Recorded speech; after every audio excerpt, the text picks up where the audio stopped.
Dahulu kala, di sebuah kerajaan yang dikelilingi hutan lebat dan pegunungan tinggi, hiduplah seorang raja dan ratu yang sangat bijaksana. Mereka memiliki seorang putri yang begitu cantik dan istimewa. Ia dikenal sebagai Putri Mata Air karena sejak kecil ia selalu berada di dekat mata air suci di tengah hutan. Airnya begitu jernih dan dipercaya memiliki kekuatan magis. Putri itu bernama Serena. Ia memiliki rambut panjang sehalus sutra yang berkilau seperti aliran sungai di bawah sinar bulan. Matanya sebening permata safir, dan setiap kali ia berjalan, bunga-bunga kecil bermekaran di tanah yang diinjaknya. Namun, Serena bukanlah putri biasa. Ia memiliki kemampuan yang hanya sedikit orang yang mengetahuinya.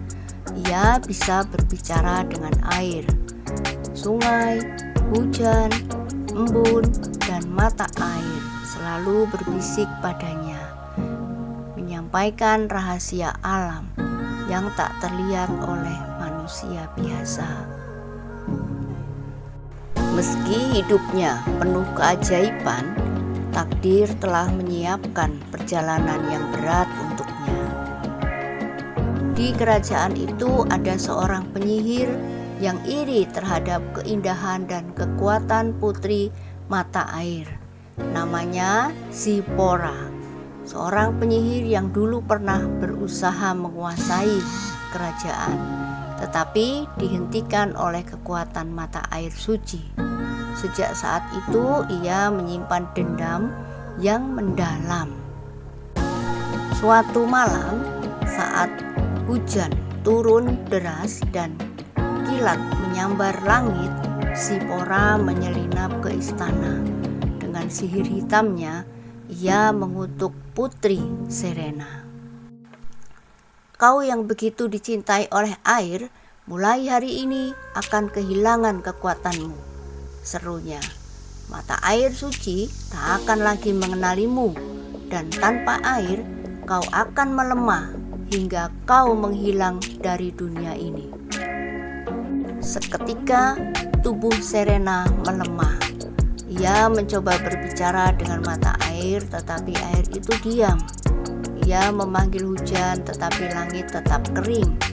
Perlahan ia merasakan dirinya semakin lemah, seolah-olah hidupnya bergantung pada air yang tak lagi mengenalnya. Raja dan ratu sangat bersedih melihat keadaan putri mereka. Para tabib terbaik dipanggil, tetapi tak satu pun bisa menyembuhkannya. Hingga akhirnya seorang tua bijak datang ke istana dan berbisik, "Hanya mata air kehidupan di puncak gunung awan yang bisa mengangkat kutukan ini. Namun perjalanan ke sana penuh bahaya." Meskipun tubuhnya lemah, Serena tidak ingin menyerah. Dengan tekad yang kuat, ia memutuskan untuk pergi sendiri mencari mata air kehidupan. Serena berangkat sendirian di tengah fajar. Ia mengenakan jubah biru langit dan membawa kendi kristal, satu-satunya wadah yang bisa menampung air suci itu. Sepanjang perjalanan, meski tak bisa lagi berbicara dengan air, ia tetap menunjukkan kebaikan hatinya. Di hutan pertama, ia bertemu dengan sang rusa perak yang terjebak dalam perangkap pemburu. Meskipun tubuhnya lemah, ia berusaha membebaskan rusa itu. Sebagai tanda terima kasih, rusa itu berkata, "Jika kau dalam bahaya, panggil namaku dan aku akan datang." Serena tersenyum dan melanjutkan perjalanannya. Di padang rumput luas, ia melihat burung elang emas yang sayapnya terluka. Serena merobek ujung jubahnya untuk membalut sayap burung itu. Burung itu berkicau, "Jika kau membutuhkan bantuan, panggil namaku dan aku akan datang." Serena melanjutkan perjalanannya dengan hati yang lebih ringan. Akhirnya, ia sampai di kaki Gunung Awan, tempat mata air kehidupan berada. Namun, di saat sudah menunggu penjaga terakhir, naga hitam yang menjaga sumber mata air itu. Tak ada yang boleh mengambil air suci ini, dan naga itu. Serena mencoba berbicara dengan lembut. "Aku tidak ingin merusak keseimbangan. Aku hanya ingin menyembuhkan kutukan yang mengikatku."